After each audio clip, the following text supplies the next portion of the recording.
My len, jak sa povie, konštatujeme, urobíme kópiu toho, čo je, a vy sa potom budete ďalej. A potom prevedeme tie pravidlá, ktoré sú. Pokiaľ máme firmy a riadne vedieme účtovníctvo, ktoré zákon vyžaduje, sme za 4 roky doslova kontrolovaní a šikanovaní v rámci kontrol, nie je to fair play hra. To znamená, som podnikateľom na Slovensku, nie len ja som podnikateľom, x taký je podnikateľov ako ja, ktorí majú viaceré firiem. Chcel by som vidieť takého podnikateľa, že denne by vykonával kontrolu od rána do večera a pritom mal zamestnaných 600 zamestnancov. My sme mali zamestnaných do konca roka, tohto roku, začiatkom januára, cez 600 zamestnancov. Kríza nás nepoložila. Ale v rámci vykonania hustých daňových kontrol je vylúčené, že by som sa ja mohol venovať 600 zamestnancom, to je vylúčené. To znamená, že museli sme prepustiť zamestnancov z dôvodu, nemám na nich čas. Len preto, že sme kontrolovaní a šikanovaní.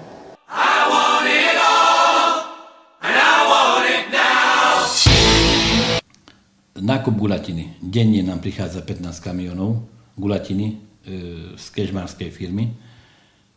Porezom vyrábame hranoly, ako som spomenul, fošne, stavebné, aj stolárske. Získávame iné produkty, ako je pilovina, to používame výrobu ekohnoja, ale získame ešte drevené odpady a drevené obliny. Drevené obliny sú veľmi dôležité, výrobný produkt na ďalšiu výrobu drevených plotov v rozmeroch 290 cm x 300 cm. Je to dvojstranný plot obitý s oblinami. Je to ťažký 700-900 kg. Cenová výroba aj s predajnou cenou vychádza okolo 700 eur.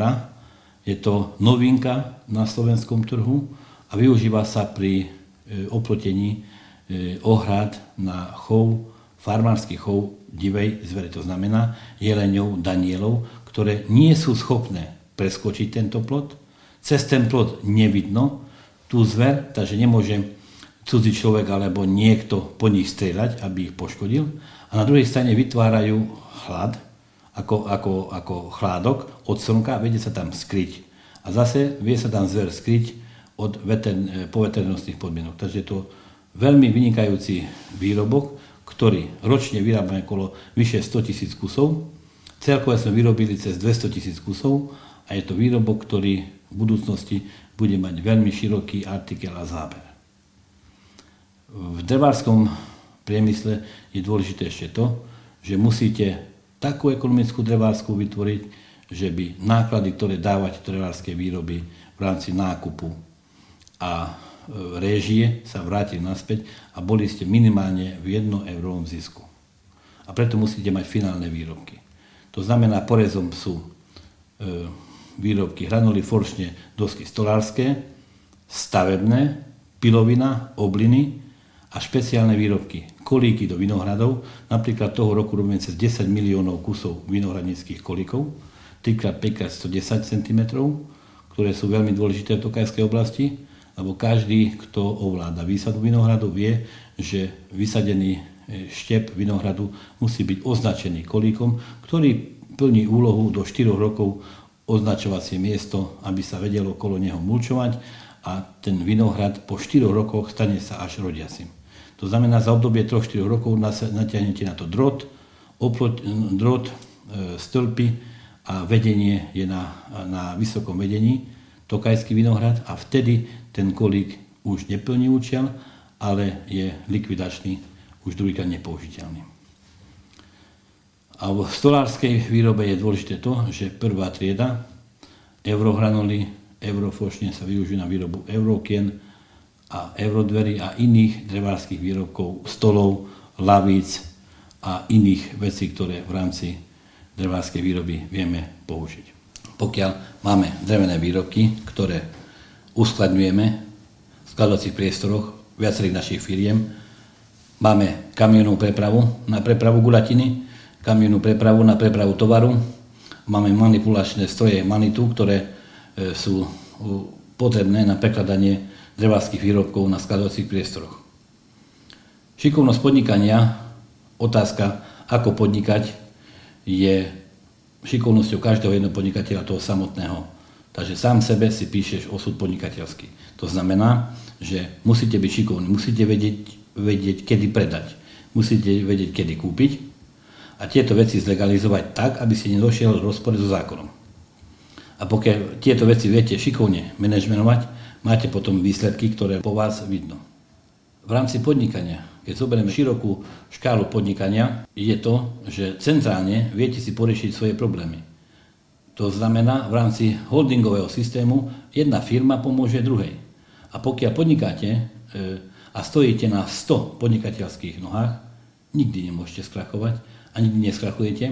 Stále tých 51 nôh percentuálne vám bude stať stabilných a 49 môže byť voľných alebo doslova oddychovacie nohy. To znamená, že keby som samotne robil poľnohospodárstvo, dajme tomu chov hovädzieho dobytka, alebo by som samotne robil chov ovocia, alebo samotne by som robil vinárstvo, každý rok úspechu by záležalo, buď by bol úspešný, alebo neúspešný, bo nikdy nie je rovnaký.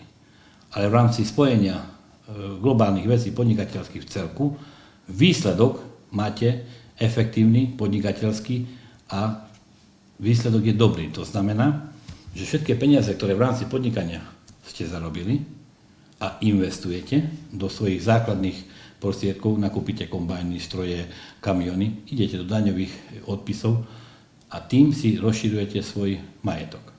To je cesta podnikania legálna, ktorú štát podporuje. V drevárstve by som ešte chcel zdôrazniť výrobu porez guľatiny a pri poreze guľatiny vám vznikajú určité výrobky. Maximálne musíte vyťažiť všetky výrobky, ktoré vznikajú výrobou, aby ste bol 100% ziskový.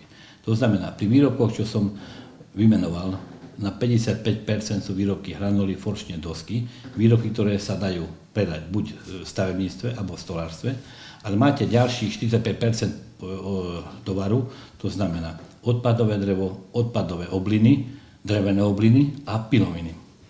Piloviny využívame v rámci výrobu ekohnoja, to znamená, ekohnoj je výroba, postup ekohnoja je takýto, že na ploche 50x50 metrov vo výške meter je nasypané pilovina a v tom sú zatvorené hovädzí dobytok. Mesiac po ňom doslova tancujú, miešajú tie piloviny, doňho špinia a po mesiaci získame ekohnoj. Tento ekohnoj potom predávame do ďalšej firmy, ktorá je pestovateľská, to znamená, že pripravíme pôdu na výsadbu ovocného sadu, pohnojíme a potom vysadíme. A rozšírime svoje aktivity na väčšie plochy. To znamená, pri 420 hektárov sadov z roku 2008, dneska máme ďalších 80 hektárov vysadených a ďalších 60 hektárov máme pripravených. Takže činnosť je široká a pokiaľ investujete, to sú peniaze, ktoré zaplatíte, investície sú vo výške objemu finančných prostriedkov a keď zaplatíte z DPH, tak ich pýtate naspäť. Lebo keby som nebol platcom DPH, nemusím platiť DPH. A že ak potom budeme pestovať ovocie a budeme predávať produkty, ktoré predávame, z toho odvádzame DPH. To je jasný postup. V rámci podnikateľských aktivít a kontrol neexistuje takýmto spôsobom na Slovensku podnikať a buď štát a orgány zoberú na touto činnosťou kontrolu, pretože podnikateľ, ktorý je šikanovaný, nemôže dosávať také výsledky ako podnikateľ, ktorý nie je šikanovaný. Jednoducho podnikatelia, či ja alebo vy, musíte mať vytvorené takéto podmienky na podnikanie, aby ste mohol vytvárať pre seba, pre svoje firmy, pre svojich zamestnancov, pre štát finančné prostriedky, aby každý bol spokojný. Ja si myslím, že štát tu by nám mal podať pomocnú ruku a nie nás šikanovať, alebo jednoducho sledovať takýchto pracovníkov, ktorí svoju právomoc neužijú, to znamená, že z určitých dôvodov vás niekto šikanuje len preto, lebo buď vám závidí váš pracovný výsledok, alebo jednoducho nemá na to, že by toto mohol robiť, čo robíme my. A tu si myslím, že pokiaľ štát vytvorí normálne a normálnejšie podmienky pre podnikanie, nie len akože pre mňa ako podnikateľa, ale pre všetkých podnikateľov, lebo keď vidíme čiaru podnikateľov, ubúdajú podnikatelia, prestávajú podnikať, musí byť vytvorené takéto podmienky, ktoré budú dobré. A keď budú dobré, čiara podnikateľov bude sa rozširovať že denne budeme sledovať mesačne, že toľko a toľko je viac a viac podnikateľov. Čím viac bude podnikateľov, tým viac bude peniazy do štátnej kasy, tým štát bude mať ľahšie svoje finančné problémy riešiť. Ale na to treba pomocnú ruku pre podnikateľa a pokiaľ tá nebude príjem. Nebude príjem do finančnej kasy. Problém je ešte v republike jediným. Rómska menšina. My v rámci svojich sociálnych programov ako firma, v našej firme môžem povedať, je viacero občanov rómskej menšiny u nás zamestnaných. Ja môžem ukázať vzor rómskej menšiny, ktorá pracuje, chodí do roboty ako normálni ľudia. My sme s nimi spokojní, oni sú spokojní. Zase v rámci sociálnych programov svojich máme zavedené tzv. Služobnú kravu. To znamená, že občan rómskej menšiny je u mňa zamestnaný ako pastier, bača. Slávnostne si odovzdávame služobnú kravu agrofirmy. Ty bude vzor rómskej menšine na Slovensku a nech ostatní sa prídu od teba učiť, ako treba dojiť kravy. A dúfam, že o kravu sa bude starať. Ja sa starám o kravu, ďakujem vám veľmi pekne. Pastie kravy a popri tom mu ešte ja som dal ako firma služobnú kravu. To znamená, krava je firemná, on vo svojom voľne sa stará o tú kravu, my mu dodáme krmivo, jeho mlieko, ktoré podojí za výkonnú prácu, to je jeho mlieko, to je ten zisk, to znamená, že mesačne takých 10 000 korún ušetrí, to znamená, že zarobil, bo by mal kúpať mlieko, a ktoré nemusí, bo to je jeho. A náš prínos je, keď raz v roku, keď krava sa otelí, buď to je jalovica, malá alebo malý byk, je našim majetkom.